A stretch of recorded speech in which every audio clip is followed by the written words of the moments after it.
Welcome to Season 7 of Open Forum in the Villages, Florida. In this show, we talk to leaders of clubs and interesting folks who live in and around the villages. We also talk to people who have information vital to seniors. You will get perspectives of what is happening in the Villages, Florida area. We are a listener-supported podcast. There will be shout-outs for supporters. This is Mike Roth on Open Forum in the Villages, Florida. I'm here today with Greg Pansion. Thanks for joining me, Greg. Nice to be here. Greg, tell our listeners a little about your background and how you got here to the Villages. That's a big story. I started my last career with Edward Jones in Suffield, Connecticut, and I was doing good there. One of my daughters moved to Ocala because her husband, Tony Vita, was playing polo here at the Villages. So I wanted to come down and watch Tony play and see their home. After that game, I got a private tour of the Villages with a friend. Went to a country club, town square. Said to my daughter that night, I'd like to retire down here. And that was about 13, 14 years ago. She said, why don't you move your Edward Jones office here to the Villages? I said, it doesn't work that way. I found out we had a relocation program. So I called up the home office and said, if an office ever opens up in the Villages, I'd like to be considered to relocate. 11 years ago, I get a phone call on a Monday. You still want to move to the Villages? Yeah. What's going on? We have this office. And so the following Monday, they flew me down for an interview. And the following Monday, they said, how soon can you be there? We want you to take over that branch on Colony Plaza. So I've been here 11 years now, and it's been wonderful. Good. Yeah. Today we're here to talk about exotic cars. Mm-hmm. I understand you've started a new club called the Exotic Car Club here in the Villages. That's right, the Exotic Car Club of the Villages. Tell our listeners about that. My background is I belong to 6 car clubs. When I first got down here, I bought a used Corvette and joined the Corvette Club. Had that for a couple of years and sold it. I wanted to buy a car that I could exhibit at the monthly Spanish Springs car show. The car had to be 30 years or older. So I started looking for that type of car. I actually thought I was going to buy a Cadillac Eldorado from the 70s, and I missed it by an hour. But I also considered buying a muscle car. Like when I was in high school, I had a 68 GTO, and that was fun. And I thought about buying one of those. But in my search online, I started seeing these interesting Rolls-Royce convertibles that were affordable and looked pretty nice. So I ended up buying one that I found on Facebook Marketplace down in Punta Gorda. I went down and test drove it and bought it. Then I joined the National Rolls-Royce Club, got introduced to the Florida chapter, and that started my passion for Rolls-Royces. Okay, so you said in high school you had a muscle car. Yeah. How long have you had a high interest in cars? I grew up in my dad's little corner grocery store, and we sold a lot of magazines, and I got to read all the magazines I wanted. Car magazines were a biggie. Motor Trend, Hot Rod, Carcraft, many of which are still around. That's what kids liked. They liked cars. And you purchased a Rolls-Royce. Was it because of the way it looked? I don't know what it was. Did you do any research? That was about 4 years ago. I wish I had found out that I should have bought a late 80s instead of an early 80s because they were a little bit improved.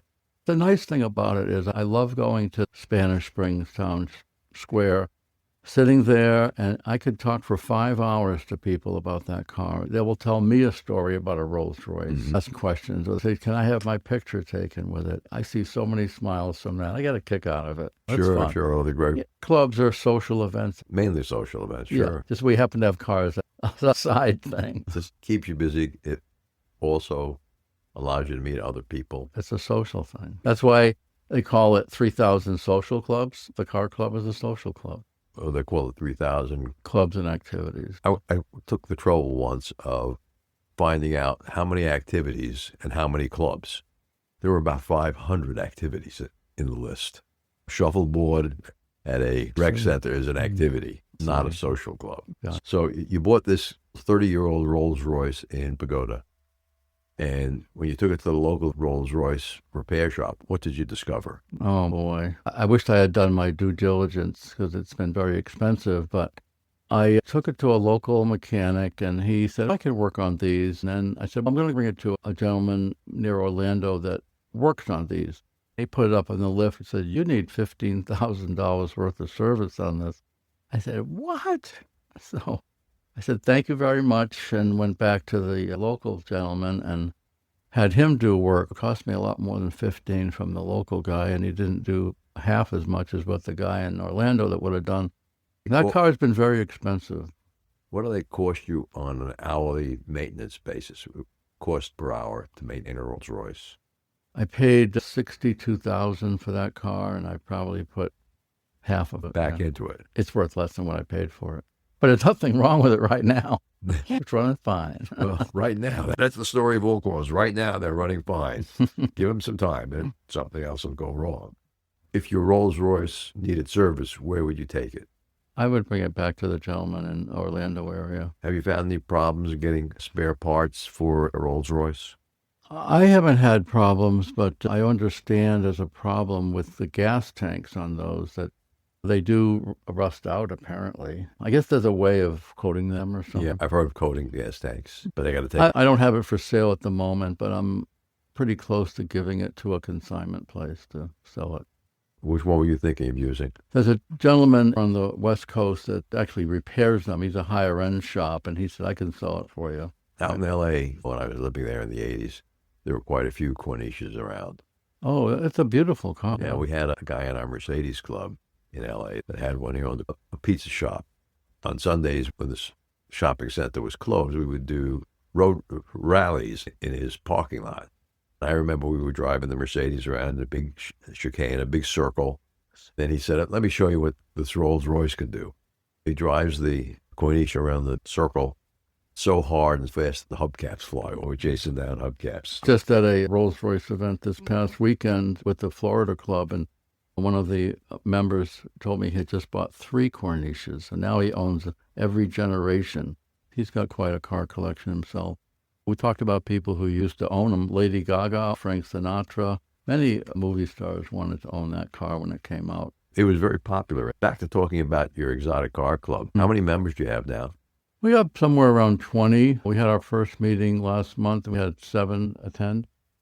Other people were out of town or had other commitments. It was a brainstorming session. What do you want to do? We want to go out to dinner, or drive to places and go out to dinner, stuff like that. We're just getting started. We have another meeting on the 3rd Saturday of this month, 9 I'm at the Ezel Rec Center.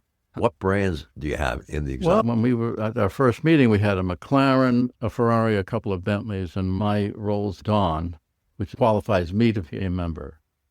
Because the Corniche is too old, I wanted to have later model exotic cars, not older ones. It'll be a small group. What is your dream car? I was thinking about that question. When I was 16, I worked at my dad's little corner store, and I didn't get paid an hourly rate. It was a family business, so he promised me, "When you get your driver's license, I'll buy you any car you want," within reason, of course. He wouldn't let me get a Corvette or a Mustang because they were too small. I picked the car. It was a 1969 Hurst Olds 442. They only made 904 of them and had a 455 motor, air scoops on the top, and a Hurst dual-gate shifter. He brought his checkbook, and we drove into Boston to Peter Fuller Cadillac Olds to buy that car. And my dad bought a lot of cars. He used to drive Packards. And he asked the salesman how much he could buy that car for, because he'd never paid sticker price. And the man said, "That's the price on the window. We're not discounting it because it's a limited edition." He wouldn't buy it. He would not pay sticker price. Anyway, we walked out of there without the car. And the consolation prize was one of his friend's sons had a 68 GTO that he wanted to sell. So that's what I drove during high school. I keep looking at auctions because there always seems to be one at Mecum. I think there's one coming up now. You're still looking for that 440? I need that spot in the garage where the Corniche is now to put it. They're going for about $75,000. So we'll see if I got one. Let's take a quick break. Have you heard about Mature Adults with Donna Hoover and Mike Roth? Yes, this is my second podcast, and Donna and I are going to be addressing subjects which are significant for seniors, especially seniors living here in the villages. The easiest way to hear the show is to look it up on Apple Podcasts. Look for Mature Adults with Donna and Mike will be looking for you there. You can also find us on Mature Adults with Donna and Mike, all spelled out, @buzzsprout.com. And how long have you been thinking about starting this exotic club? I tried to actually start a Rolls-Royce and Bentley club. Couldn't get enough people. I wonder if I should have called it a European car club or something, but I really want to keep it small. I belong to the British Car Club, which is a great club, but the newer exotic cars, there's just a couple of them in the club. So I wanted something that was just cars of a similar type, newer, exotic. So anyway, there's no club for Ferrari. So a lot of orphan brands, a lot of exotic cars are built in the UK, aren't they? Lotuses, McLaren. Morgan. Lamborghini is built in Italy. Actually, one of our members just bought a Lamborghini. He's got quite a car collection. His name's Mike. It'll be a fun little club, I think. What's your first? Do you guys have a first activity plan? I haven't done that yet. You have a hard time in your club because I go to some of your meetings. You need people to step up and offer their time and effort to do something. That's what I'll be looking for. But get people to share the load. Otherwise, clubs collapse here in the villages. And you're even looking for a president, aren't you? Anyone who wants to step up to be president of the Mercedes, sure. More than happy to give that to somebody else. I've done it for a long enough period of time. I gave up running the improvisational theater club. I found two guys, and we run it twice a week with two different directions. That's been good. Hopefully I'll find someone who wants to step up and take some responsibility in the Mercedes Club. When I moved here, I had a Lexus, and I joined the Lexus Club. That club closed because the gentleman that started it was stepping down and couldn't find a replacement. There were a lot of Lexuses in that club. I had a gentleman contact me about joining my club, and he said he had an LC 500, their sports car. It's a two-seater convertible. What brand is that? Lexus. Oh, a Lexus. Yeah, it's a beautiful car. So it's 110,000 or plus. I was having a challenge to determine, is your car an exotic? So I asked AI, is the Lexus LC 500 an exotic? It said no. This gentleman was a retired doctor, and I said, I'm sorry, I don't think it's considered an exotic. Send them to the Mercedes Club because we're Mercedes enthusiasts. We accept everybody who says they're... So I kept thinking about this, and I said, you know what, I think it's a nice car. I'm going to let him come in. I sent him an email and said, I'd like you to join the club. He said, our meeting is at 9 o'clock on Saturday, and he said, oh, that's too early. I can't go to that meeting. Okay, let's take a short break and listen to an Alzheimer's tip from Dr. Craig Curtis. Dr. Curtis, can you talk about alcohol use and Alzheimer's? Yes, Mike. They have had studies out for years that show those that have 1 to 2 drinks a day actually have a lower risk of heart attack or stroke. And in a study published... That's interesting. That means that people who totally abstain from alcohol have a higher risk? That's a difficult question, Mike. It's yes, those that abstain from alcohol, not with Alzheimer's disease, but actually had a slightly higher risk of heart attack and stroke. However, so this was a study published in June of 2023 in the Journal of the American College of Cardiology in stress signaling in the brain. So essentially, they had less stress, which we've always known is a risk factor for a heart attack or stroke. But the American College of Cardiology currently is not advocating for the use of alcohol to reduce your risk of heart attack or strokes because of other concerning effects of alcohol on health. With over 20 years of experience studying brain health, Dr. Curtis's goal is to educate the village's community on how to live a longer, healthier life. To learn more, visit his website, craigcurtismd.com, or call 352-500-5252 to attend a free seminar. Thank you, Dr. Curtis. Greg, you said you've been a member of the Rolls-Royce Club for how long now? Ever since I had the Corniche, I've been to 3 national meets. Where have the national meetings been? They move around. The first one I went to was in Gettysburg, which was a nice place to visit. Then Nashville, and more recently this year in Colorado. Next May, it's in Palm Springs. Did you drive your Corniche to those meetings? No, I haven't. The only one I drove to was when I owned a Rolls-Royce Ghost. I drove that to Nashville. How'd that handle on the road? Beautiful. It was very effortless to take that long trip. What year was the Ghost? 2013. Okay. And today, how many cars do you own? I have four. I have the 81 Corniche, the 2016 Dawn, the 2021 Corvette, which is my 7th Corvette I've had. And of course, I belong to the Corvette Club. And my daily driver now is a Cadillac Escalade. There's no club for that either, and it wouldn't be considered exotic. But You could classify it as exotic as the president of the club, couldn't you? I could, yeah. Yeah, probably people wouldn't appreciate that. What made you buy the second Rolls-Royce Dawn? So that was my dream car. It's really a two-door convertible version of the Ghost. I think it may have been built on a similar platform. It's the only convertible Rolls-Royce makes. I found it on the Rolls-Royce national website where they list certified vehicles, and it happened to be in St. Louis at a dealer that also had a dealership in Fort Lauderdale. So I called Fort Lauderdale and negotiated my trading the Ghost in there.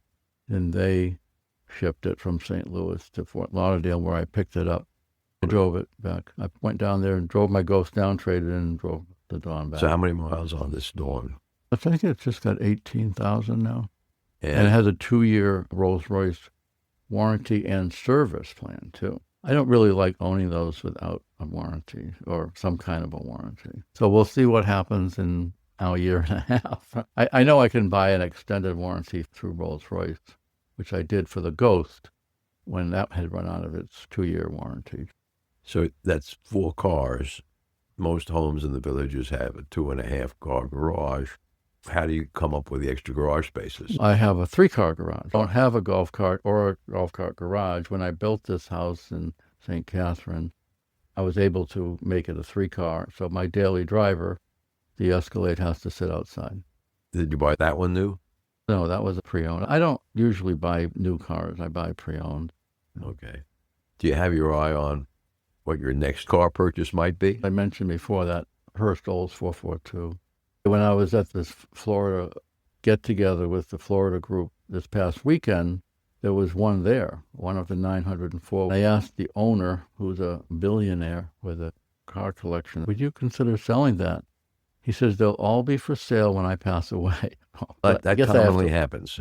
You're right. That's why you see them for sale at Mecum as big collections. There was one actually in Mecum last January. I tried to put a bid on it, but the minimum bid was more than what I wanted to put. It sold for a high amount, maybe around $80,000. So that car is appreciating. About 5-6 years ago, I looked at them and they were $100,000. I think they've been coming down. You have to keep your eye on it. Are you going to Mecum in January? I'm sure I will. That's quite an event. Yeah, several of us from the Mercedes Club are planning on it. You know, I have a friend that goes there and volunteers and drives cars. They need drivers to drive the cars through the option. You don't make any money, but it's a fun thing. Yeah, you get to wear a shirt and everything. Did you see that at one recent auction, one of the drivers hit the gas instead of the brake and crashed a couple of cars? No, I didn't see that. Yeah. That's an expensive mistake. Mm-hmm. Whose insurance would cover that? Victims or the owners? Good question. Yeah, I don't know. That could be a problem. Mm. I've seen a lot of the cars where they're pushed across the block. Yeah, that's true. You wonder if they don't. The engine's not, there's no battery in it to start it.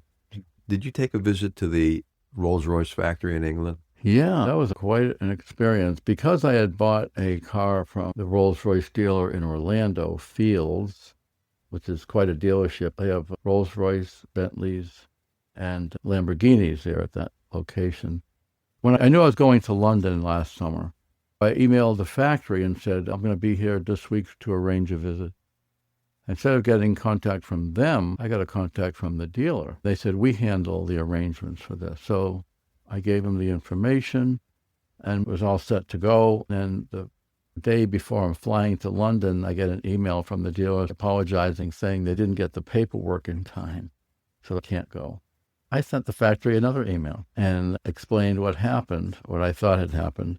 A few days later, I got an email saying, we can pick you up at your hotel on Wednesday at 9 a.m. We'll bring you to the factory and serve you lunch. My girlfriend, Allie, and I got picked up at 9 in a Rolls-Royce, a 2-hour ride to the factory in the outskirts of London, a little something to eat, and 2 hours back. It was fantastic.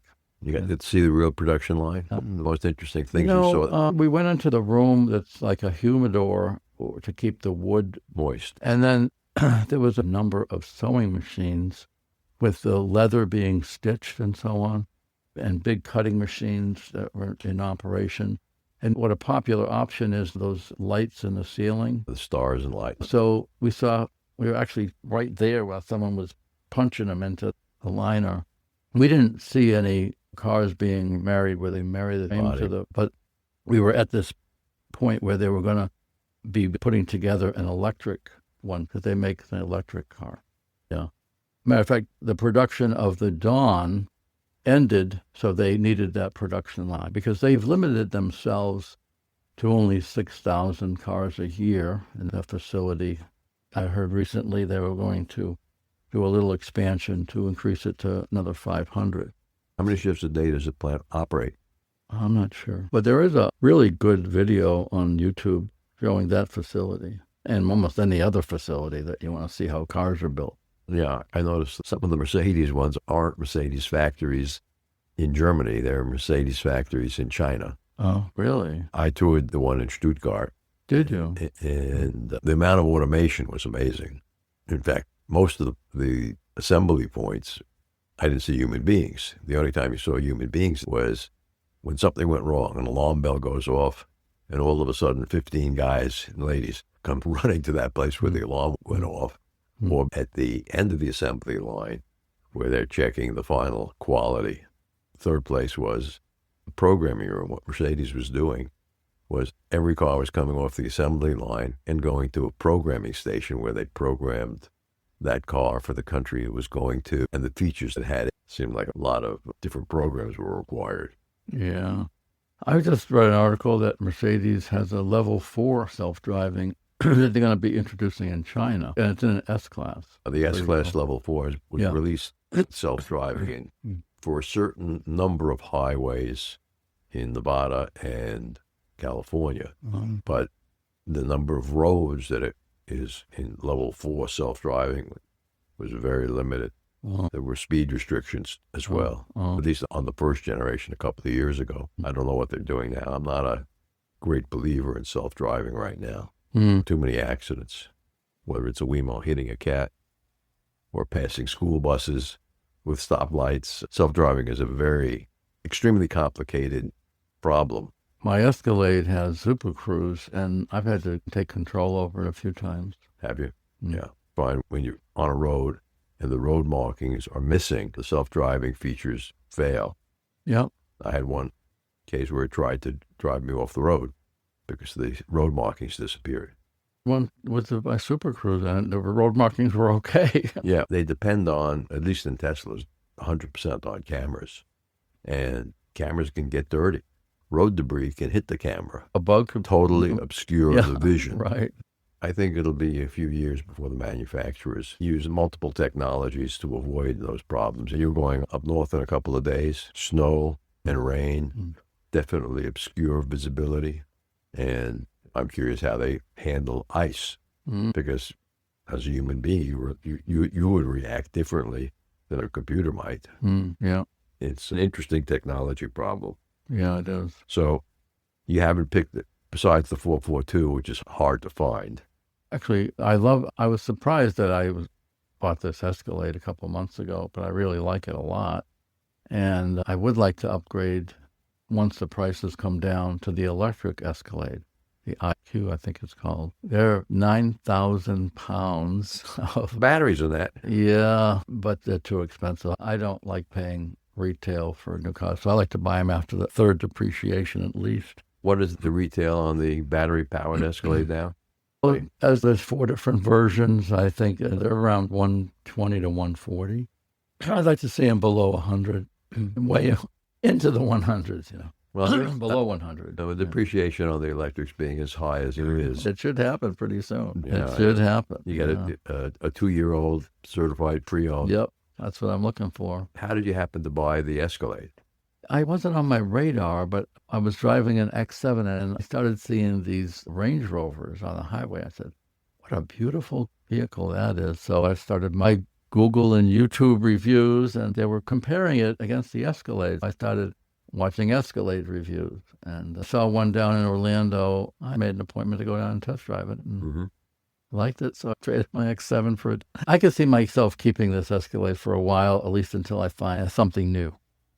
The Escalade is a 2023 model with 16,000 miles on it. It's also certified, so I don't have any worries about repairs for a while. So that'll be under warranty until I find my next car, probably in 2 years from now. Okay, so last question, Greg. If someone wants to join the Village's Exotic Car Club, how do they do that? So we have a website and a Facebook page. You can find us by searching Exotic Car Club of the Villages. My phone number and email are on there. I'll give you my phone number. It's 860-966-0706. Or email is gregorynp@icloud.com. The website is exoticstv.com. Exotic Car Club, thevillages.com. Yeah. And if you could give some advice to the 22-year-old Greg Pangian, based on what you know now, what advice would you give him? Save your money, because I know young people love these cars, and we end up buying them when we're retired. So the Corvette owners are older, although Rolls-Royce owners have an average age of new buyers below that of the Mini. Really? It's in the 40s now. So I guess it's a lot of these AI millionaires. football players. So that's interesting. Most of the owners in my Rolls-Royce club are older cars. Rarely are they newer cars. I probably have one of the newest ones out of the 400 people in the Florida group for 2016. That's considered new. Yeah. What's the oldest one you've seen in your club? Oh, there's a gentleman that's over 100 years old that was made in Springfield, Mass. There's a really nice Rolls-Royce section of the Springfield Museum. 900 of them were made in Springfield, Mass. And there are 3 examples in the museum. It's a nice place to visit. Thanks for being on Open Forum today, Greg. Thanks, Mike. Listeners, I'm thrilled to share with you this podcast, which is my passion project to bring knowledge, inspiration, and things you need to know about the villages and the people living here. Be sure to hit the follow button to get the newest episode each week. Or you can hit the purple supporter box. Even a small donation of $3 to $10 a month makes a big difference. And you can cancel your subscription at any time. Your support means the world to us. Stay curious, stay inspired, and keep those headphones on. Remember, our next episode will be released next Friday at 9 a.m. Should you want to become a major supporter of the show or have questions, please contact us at mike@rothvoice.com. This is a shout out for supporters: Tweet Coleman, Ed Williams, Dwayne Romick, Paul Sorgan, and Dr. Craig Curtis at K2 in the Villages. We will be hearing more from Dr. Curtis with short Alzheimer's tips each week. If you know someone who should be on the show, contact us at mike@rothvoice.com. The way our show grows is with your help. Text your friends about this show if you enjoyed listening, or just tell your friends. We thank everyone for listening. The content of the show is copyrighted by Roth Voice 2025. All rights reserved.